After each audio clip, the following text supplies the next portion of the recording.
Hello and welcome to the North Bank podcast. I'm your host Holly and I'm joined by Stef. Hey Stef. How you doing? I'm really good. Upbeat. Okay. I'm not. It's 24 hours since the final whistle at Wolves, and I must admit I was hoping to wake up this morning feeling a little bit better. If anything, I felt more angry. And it's angry. I said it yesterday in the instant reaction. It's anger. It's not even frustration. It's anger that I'm feeling in relation. I went for a run this morning and it just completely ruined my run. My run is normally my safe space where I work through angst of the day or the week or whatever. But it was just piling on. Every step I was getting angrier and angrier. Have you seen that film Falling Down? Is it Falling or Falling Down with Michael Douglas? I've got it up there. I was like, I had visions of me just completely destroying this little community and society within which I live. But anyway, look. Before we get into it, whatever it is, before we get into it, we've had a few people slip into our messages on the various social media platforms, and by and large, they're okay, but a couple have just been quite negative about things that we've said, and I'm putting this question out here to everybody. Oh. I'm putting this question out. I want to the question that we've all got is like, what's going on with the team at the moment? Like, why is this run happening? Why are we dropping points? Who is to blame?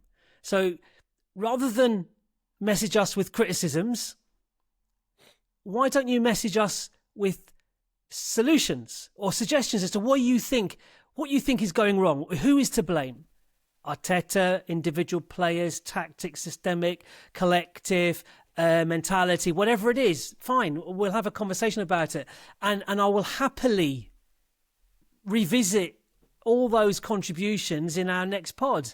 Hopefully, when we're looking back at a resounding, thumping victory over Tottenham on Sunday, but even if not, then it will be equally or more so relevant with your contribution. So do get in touch with us and tell us who is to blame. What do you think the problem is? What do you think the issue is? And how can we resolve it as a club? And what can we as a fan base do to manage our own mental health, but also our expectations, and what can we do to support the team? Because let's not lose sight of the fact we are still top.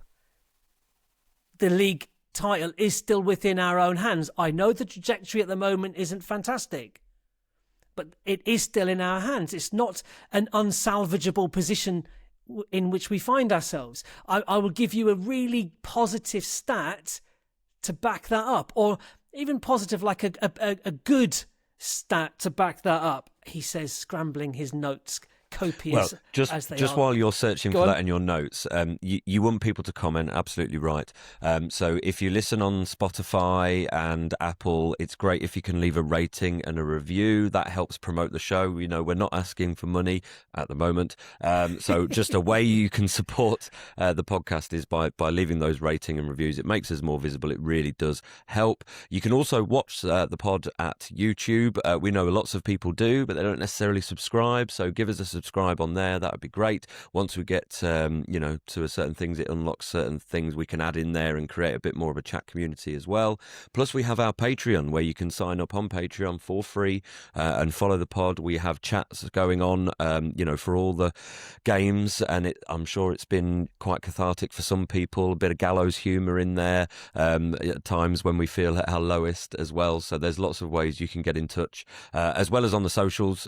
Blue Sky in particular is where we post most of our stuff, and that is all sort of at North Bank Pod is where you can find us.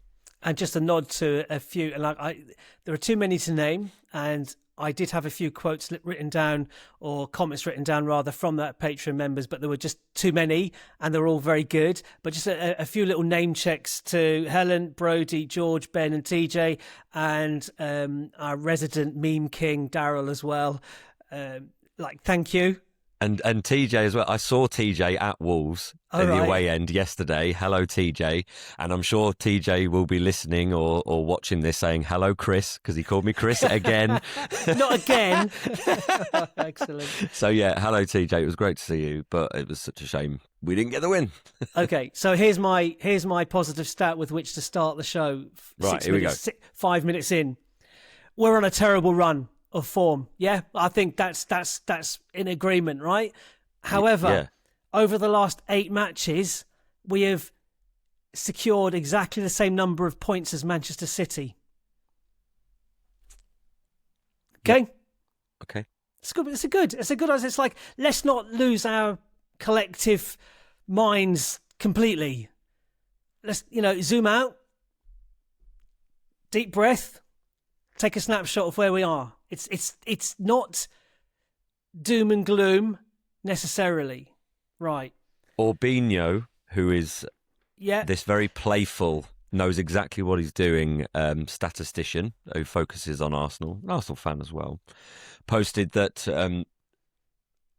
with a little bit of perspective, we still somehow have the best away record in the league. And we've now got 4 away games to play, albeit one of them at City, and Man City have 5 or no, we've got 5, like they've got 6. They've got 5. Okay, right. So somehow we've got the best away record still in the league, and they've got another one to play. So I can hear that. I can hear all of those things. They all sound very positive, and it changes. It moves the dial not at all on how I feel. No, because since the 0-0 draw at Forest, for example, we've taken the lead in all 5 Premier League games since that 0-0 draw, but we've only won 2 of them. It's the manner of all. Yeah, it's that recurring theme of score a goal, sit back, and it. But we'll come to that. I've jotted down some questions. I'm just going to read through all the questions, and we're going to work our way through these questions in no particular order. It's like therapy. I've just written these questions down. So, and you may not like them. I'm sure I won't. What do you think of the starting 11? Now, I'm going to ask that specifically with yesterday, but that can be a broader conversation. Second question is, what do you think of Arteta and how he's doing right now, and his culpability or not for what's happening on the pitch? What do you put this poor run down to? So they're kind of overlaps. Who was to blame for the Wolves goal? I only asked that one as a very specific one, the second goal, because I've seen very vociferous support or a kind of angst against Raya and also against Gabriel. So I'm curious to see who you blame for that goal, or in either or, a little bit from column A and a little bit from column B. And the final question I've written down, sorry about this one, if we finish second again with this team and squad, is Arteta the man to take Arsenal forward? And that's tapping into how you feel right now, which will obviously cloud your judgment, because if you then compare where we are right now, we're getting our knickers in a twist over consecutive draws away from home in a very competitive Premier League. That's only left us 5 points clear at the top of the table, having played a game more, compared to when Arteta took over a team in the doldrums, where we would have thought you were mad if you had said, fast forward 5 years and this is the scenario. You'll be getting aerated, depressed, angry, pitchforks out in this scenario that we find ourselves in, still in the Champions League knockout stages, still in the League Cup final, still in the FA Cup 5th round. It's like, and I get it. I'm perspective is important, but I completely understand. Like, I'm angry, I'm frustrated, I'm fearful, I'm all of these things. But then there's the other voice in my head is one that is kind of speaking perspective, encouraging perspective. And I think that's important. And I hope that through the course of this show, we work our way through this catharsis somehow. Okay. I can tell you're not convinced. There's a lot. Well, there's a lot to unpick there, and I think it's interesting you make that parallel between the madness it seems to be quibbling over 2 away draws and still top when Arteta took us over in such a low position. But it's that thing of, I don't know, when I was a teenager and I had, I don't know, posters on my wall and it would have been rock stars in bands like Shirley Manson in Garbage or something like that. And if someone said, oh yeah, imagine if you could go out on a date with Shirley Manson, I'll be like, oh no, but that's like impossible. I couldn't never do that. That's unreal. Where it's like now, I don't know, I might go to a gig and be at the bar and then the guitarist from the bar goes for a drink and you're kind of like, you just, because you're an adult and you go, oh, all right, there's a realistic sort of like possibility. The psychology is just so different. Like when Arteta took over, everything felt so unattainable because it was so far away. But now it's so close. It is so close to being there. And I think what also plays into that, I think a lot of people, there are people who are just reactionary. I know Laith, who's the editor of The Gooner, calls them the blue tick mafia because, they're the kind of people whose livelihoods are built on this kind of rage bait thing. So that there'll be a lot of that noise sort of going on. But also even fans like us who are still incredibly supportive are feeling that little bit of anger because we really like this team. But we can also see that there might be flaws and that there might be, that barrier for us getting over the line because it's there for the taking. It really has been this year. Last year, you could make it never really got going. I know Tim Stillman posted online a brilliant thing about over the last 3 years. First year, complete surprise. No one expected it. That's not a bottling. Second year, we went on such a run at the end of the season. It's not a bottling. It was just Man 17 City out of 19 wins. Oh, ridiculous. That's not a bottling. Last year, never got going. Not a bottling. This year, can't make any excuses for this. We're in the position, we're top at Christmas, where we've got the games in our favour. We've bolstered the squad. It's all there. Now go and get it. Draw. Liverpool, draw. Nottingham Forest, loss. Man United, draw. Brentford, draw. Wolves. And now it's just culminating and culminating. Thank God we had such a good first half of the season because we're still not playing catch-up. And yet you probably look at the whole of the season. That defence in the first part of the season clicked. The defence clicked. Has the attack ever clicked this season? No. Not really. So the defence has got us into this situation, but the attack's got to finish it off. Right. Okay. So that's a nice little segue into. I wrote down the Tim Stillman comment as well because it stood out, and especially because it was him, and he's very level-headed, and I had to agree with him. So my first question was, what do you think of the starting 11? Now, context for this: when the starting 11 was announced for yesterday's game, on our WhatsApp group or on the Patreon group, I can't remember, but I posted before the game started that I don't like a front three of Martinelli, Gyökeres and Madueke. Because, well, especially against a team that's going to play a low block, because there's no space. Well, Martinelli doesn't create space. Gyökeres, well, I don't know what Gyökeres is at the moment because that was just completely anonymous performance from him yesterday. And Madueke wasn't effective. I mean, he was more of a threat. At least he imposed himself a little bit on the game. And so if you're playing Gyökeres, you have to play Trossard. Now, I don't know how fit Trossard was. And when he came on, he didn't look particularly good. And then he had to go off again. So I don't know. So if you're playing Martinelli, then play Jesus, who will create space for himself, but he'll run, he'll go, he won't stay narrow. He won't stay as narrow as Gyökeres. So that relationship didn't work. And then I looked it up and I found a stat that's the 6th game in the Premier League that Martinelli and Gyökeres have started together. Would you like to have a stab at how many goals and assists they've each got in those 6 games? It's going to be 0. 0 goals, 0 assists. Yeah. Right, it's not working, and I can see that, and I'm pretty clueless. I saw that, and without knowing the stats, I've retrospectively got the stats, but my sense when I saw the two names together, I thought, no, I don't like that against it. Like, I like the individual players can be effective, but starting a game together of this nature, no. So there was that issue in the front three. Now, individual player blame, collective team blame, systemic blame, Arteta blame. Clearly, Arteta acknowledges there's a problem because he's now starting his fourth player in that number 10 role. So he's trying Saka there. Ødegaard, Eze, Havertz, Marino. That's the fifth.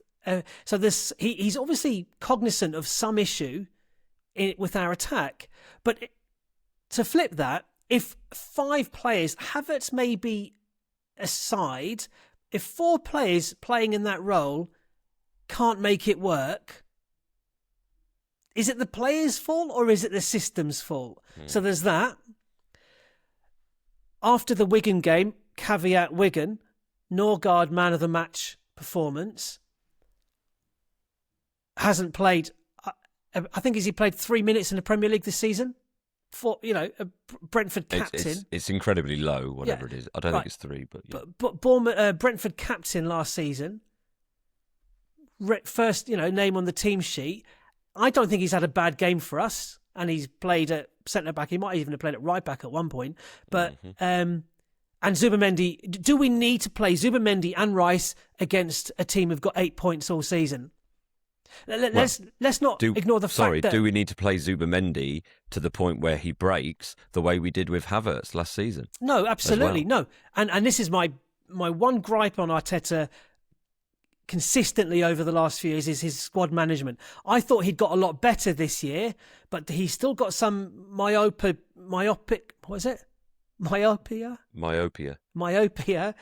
with regards to certain players, and Zubimendi's one of them. He's the only outfield player that's appeared in every Premier League game this season for us, and he was complete. But against the team, Nottingham Forest created 35 chances against Wolves last time out.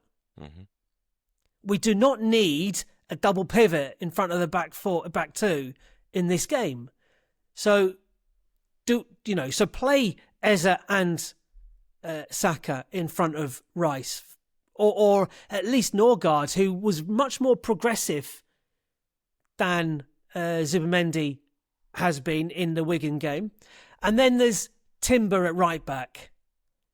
Now, he's been running on treacle for several games now, and it's like, and conversely, Ben White has looked really live. Now, Ben White went off injured in the 75th minute against Wigan. So how fit he was, so there's a little caveat for this one. How fit he was, I don't know. But he's on the bench. Or even play Mosquera there. I know it doesn't offer... But Ben White, for me, was the kind of, in an attacking sense, we're not going to... Wolves didn't even have to play well yesterday. They weren't going to dominate possession or create chance after chance against us. So we could have easily played Ben White as an attacking threat from right back. And on top of that, Timber picked up a kick, a knock, in the first 5 or 10 minutes and never looked right after that. But again, he's been running it on treacle for a few games now. And I just thought with the Spurs game and the Chelsea game coming up, last night was the game to freshen things up and give them an extended rest. They were rested against Wigan. Let's rest them again. And so they've got a proper break. Anyway, that's my rant on the starting 11s. So where's your kind of thoughts on all of that? Well, it was interesting driving across in our minibus with our supporters club yesterday, because a lot of the talk was about that Saka move into the number 10. I think a lot of people were very excited to see that because it seemed to work so well, albeit against Wigan. I set myself up because I spent the whole journey going, no, it's just because it was Wigan and because we had the injury in the warm-up, he's not going to do that. It was just a temporary thing. And then we see the lineup and we go, oh, he is doing that. What do I know? However, and I am talking in hindsight, because when I saw it, I was like, okay, fine, we're trying something different. Okay, it is weird that Eze comes out of the team. Ødegaard probably not fully fit. Other changes, wasn't really expecting anything in defence to mix it up. In hindsight, why isn't Ben White playing more minutes? Not even necessarily just starting, but certainly featuring a little bit more to help take the burden off Timber a little bit, but also to add what Ben White can add to the team as well.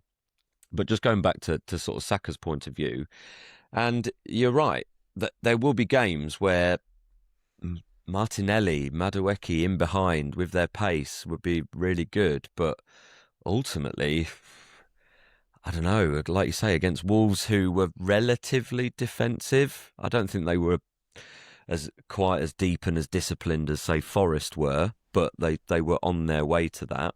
And Gyökeres up front, again, just looked a little bit lost. Unless he's got someone to knit it together in the way that Havertz did against Leeds, or he's got someone like Ben White who's going to run it to the byline and pull it back, which I was hoping Madueke would do. There's not an awful lot for him there to go on. And so it's only now, today, that I've seen far more tactically minded people than me talk about it. I know Lewis Ambrose was one of them who's been on Arseblog before, and I've subscribed to his Substack and stuff, where he looks at things a bit more tactically. And he says the word he used was guile. In that front line, where's the guile? So it's what you were saying about Jesus. If you're going to play Martinelli because you have to, because Trossard's not fit, well, he needs Jesus next to him, who's going to offer him some guile and some interplay, because Gyökeres is not going to do that. Go on. Can I just say the final observation I wanted to make on the starting 11s is Eze's not being allowed to build any momentum, and that's so like there's your guile. Yeah. Sorry. And it just made me think, like, because everyone got excited. Oh, yeah, Saka in the middle. He's not been doing amazing out on the wing. It's just like, yeah, but you don't realise how good he has been. He's out of form. Everyone's out of form. No problem. But then Saka out on the wing, putting in crosses to Gyökeres might have made more sense than him being in the number 10 role and still trying to sort of figure things out a little bit. Now, he got his goal. And, of course, everyone for the first 8 minutes, because there were a lot of people who really turned on Arteta later on in the game. But in the first 8 minutes, it was like, he's moved Saka to the middle and he's got a goal. Oh, this is amazing. And it was very quickly how that then turned, because I think with Arsenal, as much, you can almost put out, maybe the starting 11 is a bit of a misnomer. It's about attitude in the game and how they then manage the game. Because for me, the most disappointing things wasn't even necessarily the starting personnel, although things could be different. It's the reaction to going a goal up. It's the reaction to going a goal behind. It's those sorts of things, and that's what worries me more about anything psychologically than tactics or lineups do. But whose fault is that? Well, it's, for me, Arteta gets more of the blame, but it shouldn't leave the players blame-free at all, because some players had a real stinker last night. I thought Timber was awful, but it's a balance, isn't it? Because A, Timber was awful, but B, he's probably knackered, and he got a knock early on, like you say, and could have been withdrawn and replaced by Ben White. But how fit Ben White was, don't know. But Mosquera's on the bench. Yeah, well, exactly. And he's played really well when he's come on. And he's at right back. I'm sorry, but right back against Wolves, he's not going to be found out. No, it should be fine. Arteta was on the touchline, like just saying, calm down. Like, it was 15 minutes to go. Yeah. So it's I think you're right. I think it's the players on the pitch are having this collective head loss because, and I've got stats here for David Raya. He tried 9 long passes in the second half. One of them found their target, and he tried 4 short passes, and all 4 found their target. He should be just to maintain control, just we're 2-0 up, we're 2-1 up, whatever it is. Yeah. It's like, let's regain this mythical control that I'm like, where is it? Because we've got Rice and Zubimendi. They should be controlling every single game. And if they're not, why not? So they're obviously not, Rice was okay yesterday. Lovely assist for the goal. But, I mean, if we're looking to point fingers at a lack of control on the pitch, midfield is where you gain or lose control. So we've got to look at the midfield. And it's be interesting when we come to our team selections for the Spurs game, as to what we think might happen. Now, again, I've not heard any injury news, and I'm glad. To be fair, during the instant reaction recording yesterday, I said I was hoping to hear what Arteta thought about it, the performance, and then do you know what? I haven't, because I cannot be asked, because he's going to say what's he going to say? He's not going to say he's disappointed. Yeah, and we lost. I'm assuming he says words to the effect of second half performance was unacceptable. We didn't deserve anything from it, and we need to be much better at doing these things. And so just kind of, I've used the word glib quite a bit, but glib responses to, which is what it's obvious. What else can you say? Really? Yeah, exactly. I think there was something, because Saka said it as well in his post-match, where it was kind of like, this was not our level. And I'm like, well, what is your level? Like, what were you doing that was so wrong and against what you wanted to do? And why were you not able to somehow shift that? Because if it's a personnel thing, then we needed to dip into the bench a bit earlier. Lots of people are now talking about the paucity of minutes that Norgard and White in particular have been getting, because Timber and Zubimendi have played the most minutes, and we've got the rotations. They are plug-and-play players that can absolutely replace them, no problem. So why are we not leaning into that more? And then, again, it's just that the kind of shiny toy of Saka moving into the sort of, left 8 role. And Saka's a great player, don't get me wrong. I'm sure he can do well in that position. But play players to their strengths. You've got Eze on the bench who can do that role and has basically been just played a brilliant game. Who just had a great game, albeit against Wigan. Doesn't matter. It's about football's about confidence. He's done it against the very best. Exactly. We're not worrying about whether he can. Yeah. We're worrying about giving him the opportunity to. Yeah. No, absolutely. And there's that bit of guile and that someone who's comfortable in possession on the ball, because him coming on later on as a substitute was not really going to do it.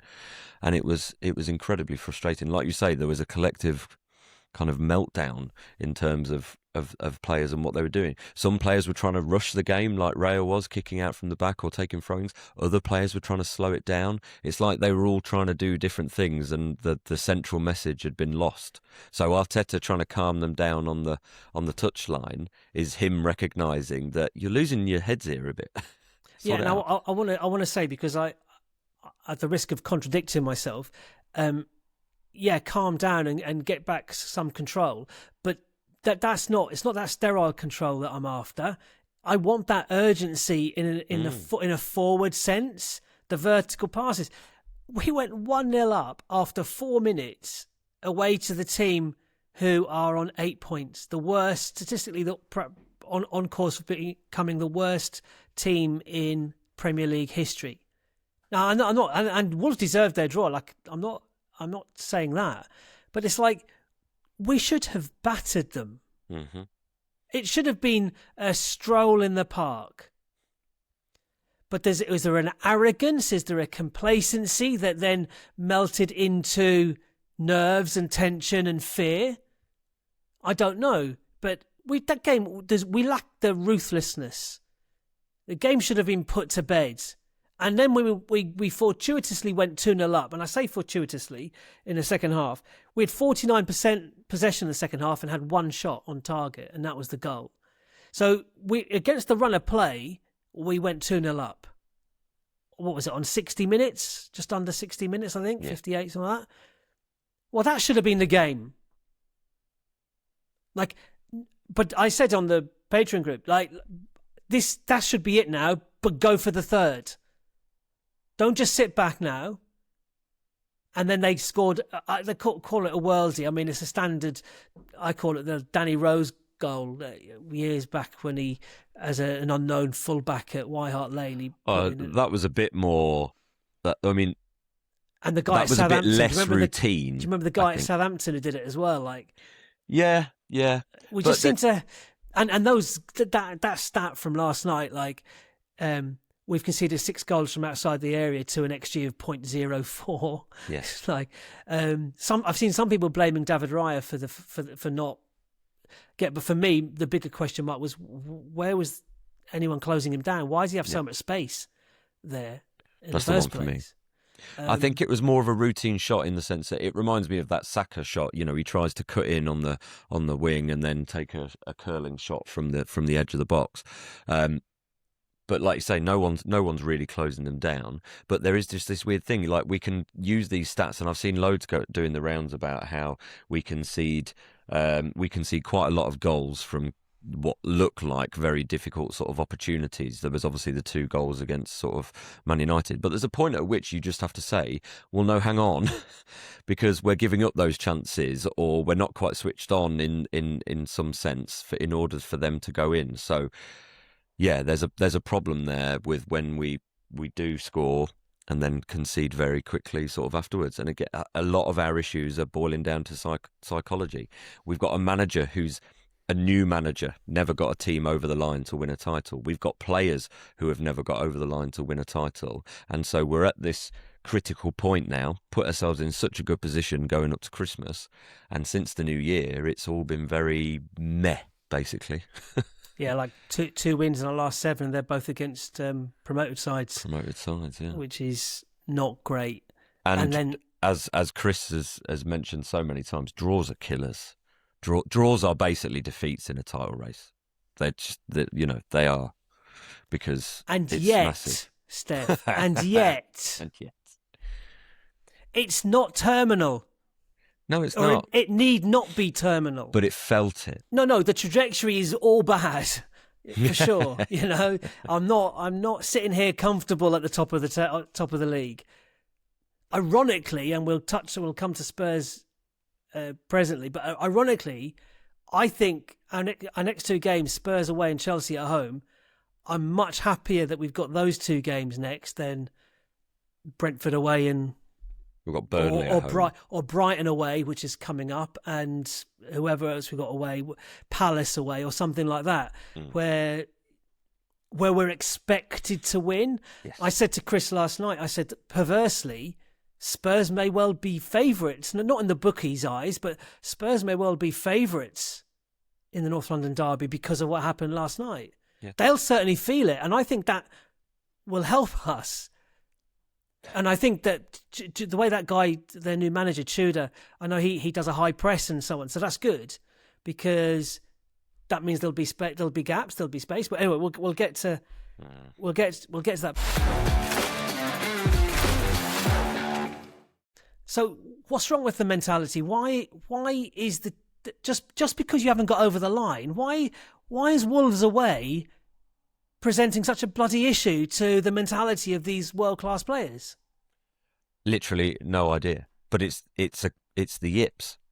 The yips is a famous term in sport that obviously I think mainly golfers get, and then every now and again you get them in sort of darts. You get dartitis, where your hands and fingers literally cannot release the dart. Can't let go, yeah. Can't let go. The snooker one as well. You can't hit the cue ball. Can't hit the cue ball, yeah, and all that. So there's just these things, and it's a psychological thing. You won't be thinking about it sort of rationally, but irrationally, you miss out on those duels that you would have won before. You misplace that pass that 9 times out of 10 you make every time, and something was just sort of there. And it's a collective thing. I mean, that all football fans know momentum when they see it. No one can say exactly what it is, but you know what it is when you can see it. And there was just something in that we started really well, we got the lead. And then as the game just went on, just more and more confidence grew in the Wolves team. Just more and more of a sense of, well, let's just have a go here, because why not? Can I ask you about the Martinelli miss? Have you seen it again? I refuse to watch it. Okay, and that got me really angry. Yeah. Not in real time, but when I saw the replay, it was pathetic. Like he should be scoring that 99 times out of 100. And that's where... That's not an Arteta. No, you can't blame Arteta for that miss. Yeah, that's a Martinelli thing. So, players, manager, context. But the issue is, just to kind of mitigate in Martinelli's favour, perhaps defence, is when you create so few chances in a game, it increases the pressure on the players taking those chances.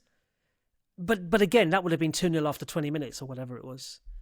And that game was over then. It was very different because they didn't have their tails up at this point. Whereas pretty much from like 25, 30 minutes on, Wolves had their tails up for the rest of the game. And even when we scored the second, it didn't. I mean, they got back within 5 minutes, I think. So that was, that fair play to Wolves. They didn't sit, just lie down and give up or anything, down tools. You've hit. Sorry, just to finish, you pick up on one point. You've hit upon something there in the sense that what we need to be doing, and what we certainly haven't been doing since the new year, is creating enough chances to overshadow the missed ones. You look at any of those, none of those games have we really taken it to the opposition. And look, in some of those games, we've had them in the past. It was West Ham a couple of years ago, where we created a bag full of chances and we ended up losing 2-0.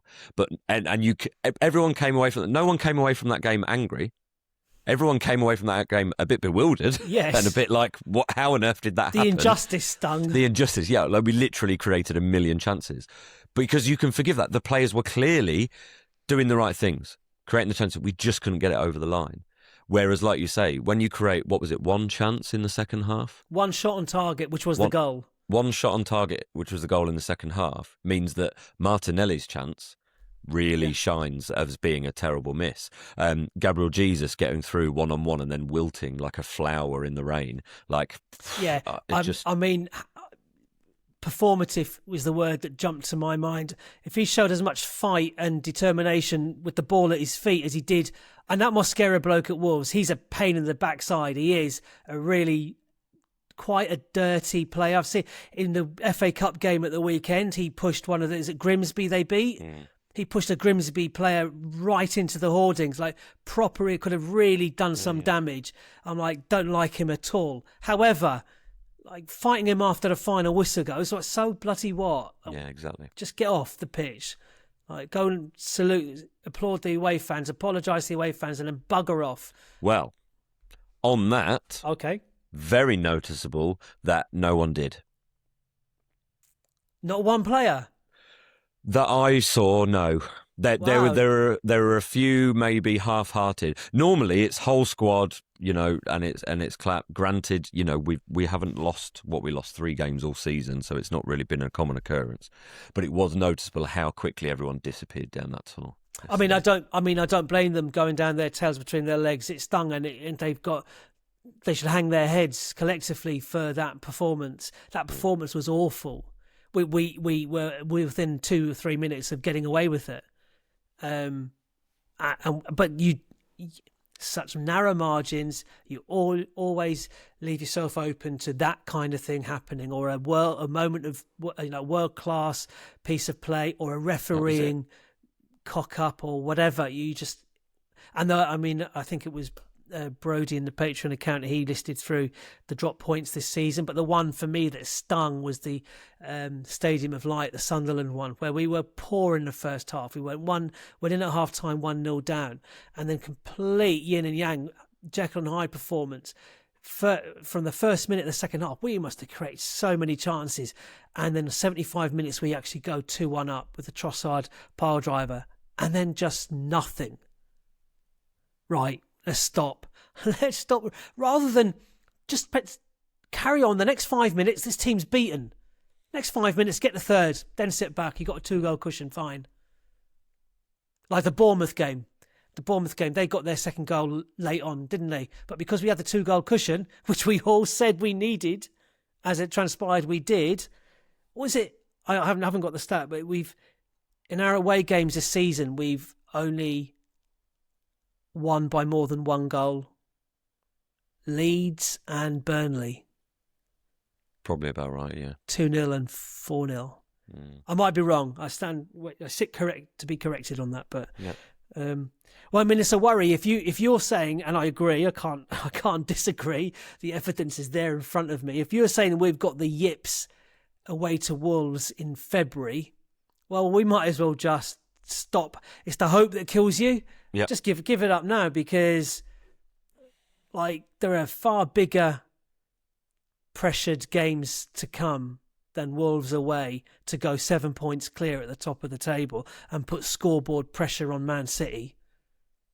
I mean, ironically, there is now also still scoreboard pressure on Man City, but it's reversed. It's whether they right, okay, now you're favourites now. Actually, they're not favourites, but the bookies still have us as odds-on favourites to win the league.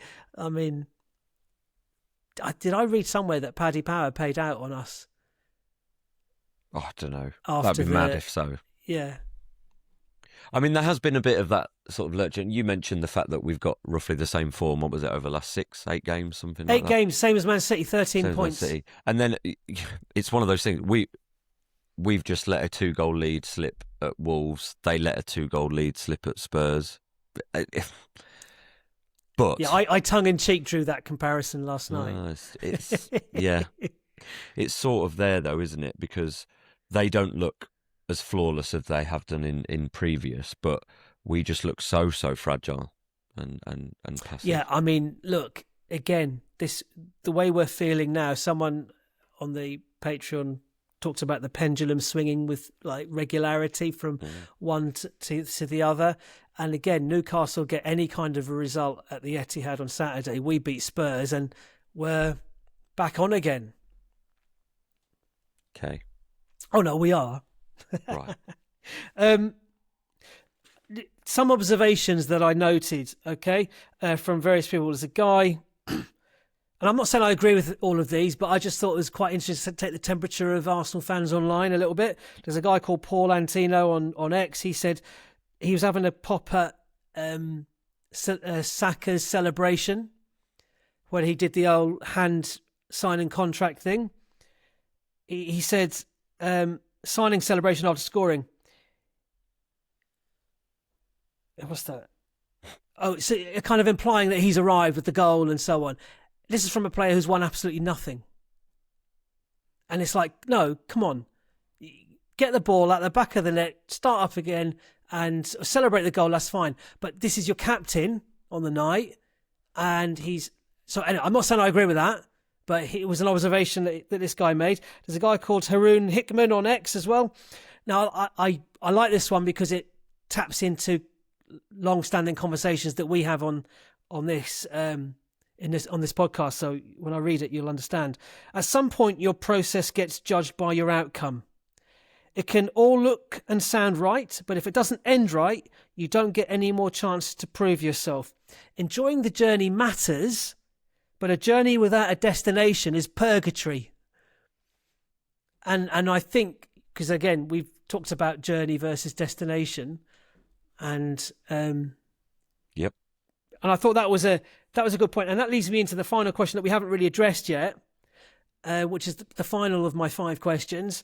If we finish second again, now let's assume we don't win any of the other competitions that we're in, just for argument's sake in this case, and then I maybe will drop one of them in and see if your response changes at all. If we finish second again with this team and squad that we have been told by everybody, including ourselves, is the best squad in the Premier League and the best squad we have ever had, not the best 11 that we've had, but the best squad we've ever had, and we finish second again from the position that we got ourselves into, is Arteta the man to take us forward? So Kev, who appeared on our pod when you were away with your lung collapse a while ago, I remember him messaging That's nearly me. 2 years ago now. Is that 2 years? Yeah, 2 years on the 1st of April. No joke. So I can't remember what incident it was. It might have been the Villa game when we lost earlier in the season, where he messaged me about this whole idea about fine margins, because obviously there was a big clear out when Arteta arrived, and then there were a few players who were brought in, and there were a couple of them. The David Raya one over Ramsdale is obviously the headline one, because to us on the outside sort of looking in, it looked like such a fine margin that you were thinking, was it really worth it to upset everyone? We all like Ramsdale, this, that and the other, and blah, blah, blah. And now we've made all these other changes. We've upgraded this position and that position, and we've rebolstered the squad, and we've got a better bench than we've had before. Where is the last part that we possibly could upgrade? And he said maybe that last bit is the Arteta bit. And that's not to denigrate what he's done. He has done an amazing job, turning around where we were in the doldrums, like you said earlier. Now we're regularly in the Champions League. People consider us favourites. I love the fact I go into a season and at least hope I can win the league. Got a chance. Yeah, got a chance. That's fine. There's an expectation that sure. we'll challenge at the very top. And that's everything. Amazing. Yeah. But if we finish second for the 4th season in a row. With that squad. Exactly. Now, you talk about upgrades. I could argue you can upgrade on the left and upgrade through the middle. So we've still got 2 upgrades to make. Sure. And if that's an urban myth about Semenyo having phoned up Arteta and Berta and said, can you guarantee putting in an offer for me in the summer? If you can, I'll stay at Bournemouth until then. And they said no. If that actually did happen, which I don't know, then that's a mistake. And you just look at Semenyo's been a difference maker for City in the absence of Haaland scoring. Mm-hmm. Semenyo's the one that's got the first goals. I don't know what his record is, but he's got like 5 and 6 or something like that. And again, you look at the chances that Martinelli has given up in the league, and you think, well, Semenyo would have scored those and created himself several others as well, you would imagine. But anyway, yeah. So answer my question. There's certainly a conversation to be had. Yeah, certainly. I've heard it put forward that he might walk away himself. Really? That if that's the case, but he can't walk away bemoaning a lack of support and backing. No. You know, whatever the conversations behind closed doors are. What if we won the League Cup and finished second in the league? I think any of the trophies. I mean, a Champions League. I mean, forget about it. That's just like, that would be unreal. But I actually do think any of the cups, because it's interesting because someone on Twitter or X put out a question to their followers this evening. I can't remember who it is. They said, if you were offered now second in the league, but the League Cup and FA Cup, would you take it? Yeah. I was shocked. Pretty much, and I say 90% of a lot of responses all said no. Really? I'm like, if the kind of repeated refrain was, if it's not one of the big 2, no. Okay. I'm like you. I would take both cups and second in the league, because it would get that winning mentality into the team, and then we go again in the league next season with an upgrading attack through the middle or wide left. So I mean, levels of entitlement are ridiculous, but yeah. I was just going to say, because also you got to look at some of the age profile of some of these players, let alone the fact that the likes of Gabriel at 28 has signed in for they've all committed. They've all committed, but Saliba's 24, Saka's 24. You've got Madueke, who's 23. Martinelli, who's about the same sort of age, and then you've got that sort of layer below with Waneri and Lewis Skelly and down there. It's a team and a squad that's built to compete. It's got longevity. Not just this year. It's not just this year or nothing. And I think some people are losing sight. Again, it's because it's so close and because we're so invested and because we care so much. And it will be so heartbreaking and disappointing if we fall short in the league. But we are in those other competitions. And like you say, even if it's a League Cup or an FA Cup, to get us over the line and get that sense of, oh, we can win. We can see things through. Because even it's a one-game deal against Man City with the League Cup, but the FA Cup is 4 more games, I think. 6 round, finals, quarter-final, semi-final, final. 4 games to win. 4 more games. So but it's 4 more games around the end of the league season. You're still fighting that tiredness. So that muscle memory. See, that's the thing. Pep Guardiola's got muscle memory of winning stuff. So have most of that Man City team. They've got muscle memory of winning stuff, or a majority of them have. Our squad and our manager doesn't have that. Not as a manager anyway. So even if it's just an FA Cup, I say just an FA Cup, I bloody love the FA Cup, but one of those to get over the line, so that next season when you're getting to this phase again and 1 or 2 things don't go your way, you go, no, we can do it because we did it before. Yeah. Then fine. Yeah.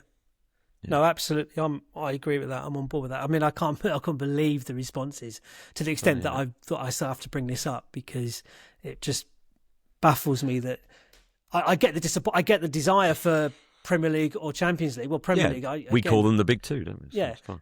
but really, turn your nose up at. Do you think that plays into that thing? I think more people are worried about the grief they're going to get from other people online because the League Cup and the FA Cup are belittled, frankly, by various people. Because there's always that get out, isn't it? Oh, it's only the League Cup and whatever. And it's like, well, there's only Newcastle. Yeah, exactly. There's only 4 trophies you can win at the start of the season. So, I'm not going to turn my nose up at it. So, yeah. Right. Do you want to read Chris's? Yeah, Chris he uses an interesting phrase. He says, suppose we have to ask, are we cracking? Is PTSD of recent seasons getting to the players? Does the Raya Gabriel cock-up that gifted Wolves their equaliser suggest an element of panic? Is there a tendency to try and see a game out when leading rather than put our foot down to put the game out of sight? If so, who's that on? Arteta or the players? Stuff we've gone over before, but sadly it's a recurring theme. A reaction is what we need to see again, and what better game to put it right than the North London derby? Well, I think he's onto something with that because I feel it as well. Perversely, this is probably the best game we could have. I wish it was maybe even Chelsea first because there's that added dimension of the Spurs, but North London derby. So there's no hiding place. No, there isn't. So again, my Man United mate messaged me yesterday morning. He said, "Are you nervous about tonight?" And I said, "No." And I said, I'm not saying that I'm confident we're going to win. I'm just not nervous because if we're going to win the league, we win tonight. It's simple as that. That's what has to happen. The league champions don't not win against a team on 8 points after 26 games. So look what happened. And I'm looking ahead to the North London derby. I'm very much of the same mindset. Well, okay, this will test us. There's a challenge. You're giving it all this, the big, no, the pressure's not getting to us. We don't listen to the noise. We got to just do our thing. Well, go on then. Let's talk. Let's see it.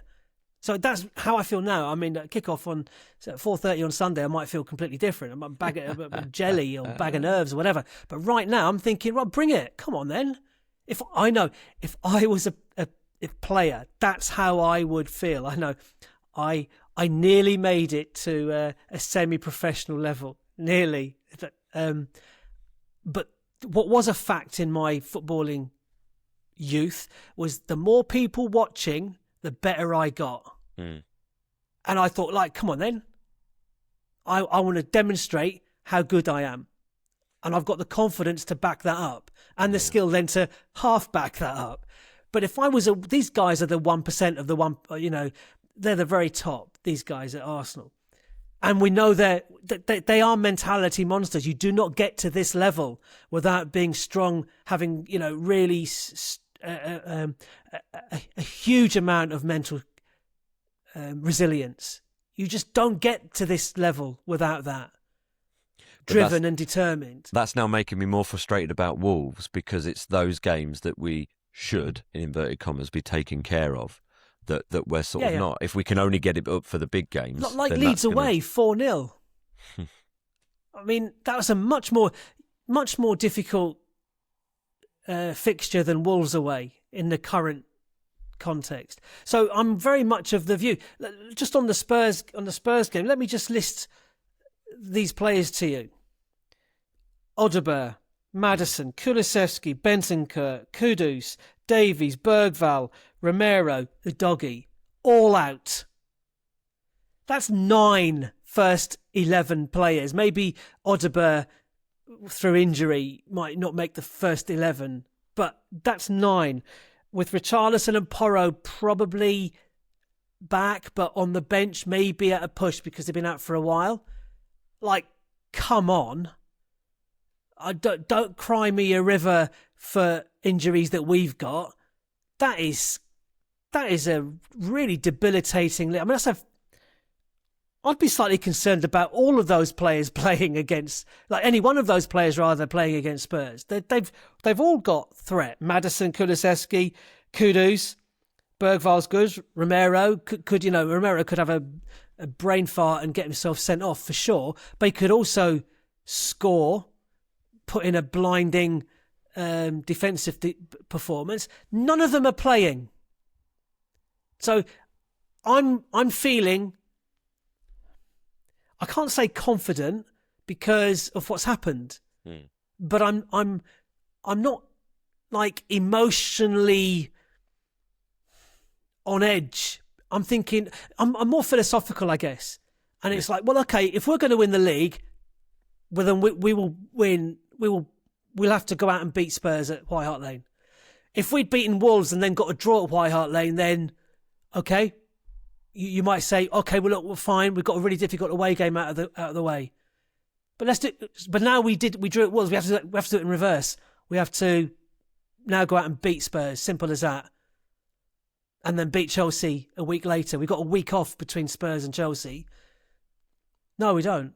Yes, we do. Yeah, we do. Yeah, then we got Brighton away in the midweek after Chelsea. So I mean, they're 3 really tough games. You get 9 points from those games, and confidence is back. But anyway, how are you feeling about the Spurs game then? If I'm feeling like that, how are you feeling? This is the most dejected and flat I've felt.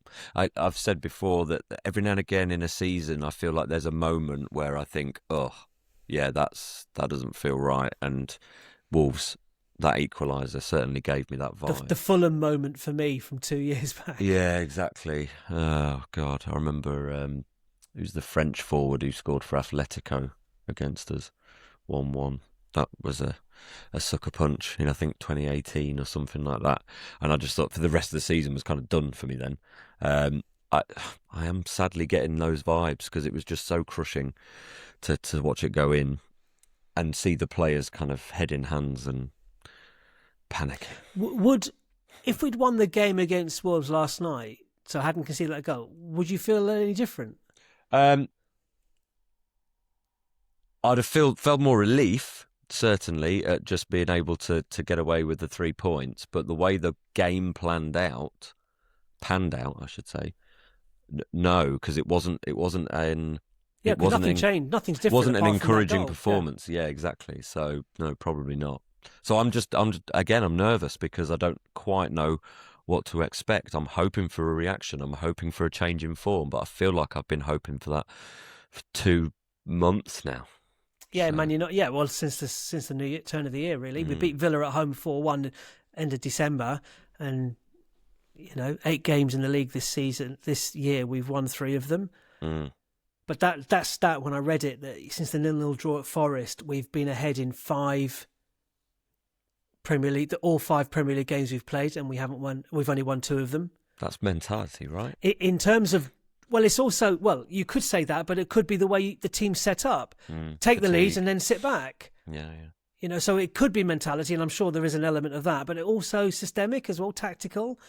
And it goes back to Arteta picking the wrong players for particular games.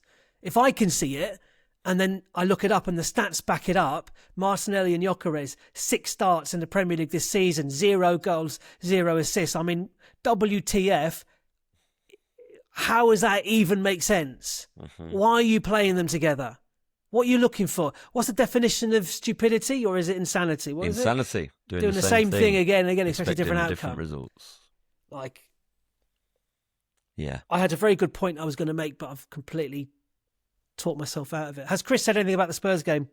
He sent his team. Do you want his team? Yeah, go for it. He's gone Raya in goal. Back 4, Timber, Saliba, Gabriel, Calafiori. Midfield, he's gone Zubimendi and Rice, and then he's put Odegaard/Eze. So I'm thinking he's either or on Odegaard. If Odegaard's fit, he'll play maybe Eze. Yeah. If he's not fit. And then front 3, Saka, Gyökeres, Trossard. What have you gone? Oh, hang on. My team's on a different thing. Kind of similar. I am in a phase where there are certain changes I want to see. It's weird. I've put in one player because I want to see them in there, and then I've put in another player because I think someone else will be. Anyway, Raya in goal. I've gone back for White, Saliba, Gabriel, Nketiah. Can't tell you how disappointed I was with Timber's performance. Like some of the basic stuff that he was getting wrong. Fitness aside, jaded as well. Fatigue. Well, sure, but then he needs to say to the manager, "Look, I'm dead on my feet here. Get me off," because there's a bigger picture. Yeah, it's detriment to the team. Yeah, exactly. Anyway, midfield three. Yeah, I've brought Eze in, Zubamendi and Rice, and then front three: Saka, Gyökeres. I've gone Martinelli, but only because I think Trossard, if he's concussed, then they won't let him play. If he had to go off because of a concussion, that's just standard. Just won't be there because it's too soon. I haven't heard that. Have you heard that? I've heard nothing. No. So I've gone Martinelli, and Spurs will come out because the whole thing about Thomas Frank, and why he lost his job and how disappointed are we not to see him on the bench for Spurs in that game was because he played too negative a football. So if you're Igor Tudors, you're going to come in and go, right, okay, you want that? Right, high press, bosh, off you go. Martinelli, spacing behind, maybe. Yeah. But yeah, Saka for me, back out wide. He's not a winger in the same way Madueke is, but he is a winger with guile. That's what he's got. And if you've got Martinelli on the other side, because Trossard's concussed, well, then it has to be Saka on the right for me, with Eze around him. Yeah, the only... And he's scored a goal as well, so his confidence should be up again. Should be. Slight issue is he did go off injured. It looks precautionary, but you never know. And such a quick turnaround again. So then we are stuck, Madueke, Martinelli, Gyökeres. Would you play Jesus? Right, so I've gone... None of us have got the same team. I've gone Raya and goal. I've gone for White, Saliba, Gabriel and Calafiori. And again, this isn't... So I think that's fine. My midfield three is not necessarily what I think Arteta will do. It's what I think he should do. I've gone for Norgard, Rice and Eze. Sure. And my front three are Saka, Gyökeres and Trossard. I think, Chris, we've all... No, me and Chris have got that front three, and I think you've got Martinelli. So, but like I say, actually, if Trossard's fit, I'm picking Trossard. Yeah. And so we're recording this on Thursday night, so we don't know. I mean, It's gone very quiet at Arsenal, and as it should. I don't want to hear from them. I don't want to hear another word from any of the players. And do your talking on the pitch on Sunday. Then I'll believe your words. Calafiori is an interesting one because at the start of the season, when he was playing really well, we would have been one of the first names on the team sheet because he offered so much in an attacking sense as well. His fitness is obviously proving difficult to pin down. And I actually thought Nketiah was he would have been my man of the match in a game without many men of the match at all. But he was really good, I thought. So, and against Spurs, don't know what kind of game it's going to be. Yeah, but Spurs are missing so many attacking players. I know, we should take it to them. Yeah. We should go for stop worrying about them. We've got to play the crowd will be the issue, and if they smell blood and so on, I don't know who the referee is. The referee will be important in that game because the referee last night allowed that game to become a bit of a scrap. We allowed the referee to allow the game to become a bit of a scrap. Yeah. We played that game differently, and we're 2 or 3-0 up at half time. There is no scrap. There is no fighting Wolves there. So again, the caveats with the team are availability, I guess. What's Chris's prediction? He says 2-1 Arsenal. And what's your prediction? 1-1. Okay. Would that be terminal throughout, or do we have to wait and see what happens to City against Newcastle on the Saturday evening before deciding whether a draw at Spurs is okay? City, Newcastle, I suppose. I wouldn't expect too much from that game. No, it's at City, isn't it? Yeah, so. City are away to Leeds next time out as well. Yeah. I've gone for a 3-1 win us. Okay. Put my money where my mouth is. This feels like old school North Bank podcast with me predicting draws and you predicting 2-goal wins after a 120-point season. After a chastening draw with the relegation. Well, I just think it's up to the players. It is, whether they can do it or not. No, but obviously that's it. And if they don't do it, then... Is yours faith, or is it more of a what's the word I'm thinking of, where you're sort of a challenge and a challenge, yeah. Because I'm sure they listen to this. I'm in full-on wobble mode, but I'll be there. I'll be driving down early on Sunday morning with some guys, and then we'll be going to the Arsenal Cafe on the Blackstock Road, and then we'll be going to the 12 Pins at Finsbury Park, and then some of them will be walking with the escort because I don't want any part of that because I like my clothes. Yeah, dry. Not being covered in beer. Yeah, no, you're not allowed to talk about the weather. Remember, we've been told that we're using the weather as an excuse. Whatever the weather. Yeah. Well, that's it. Back your team, whatever the weather. It's our team still. You know, they need. Do you know what? The human nature is such that they need our support now more than ever. Yeah.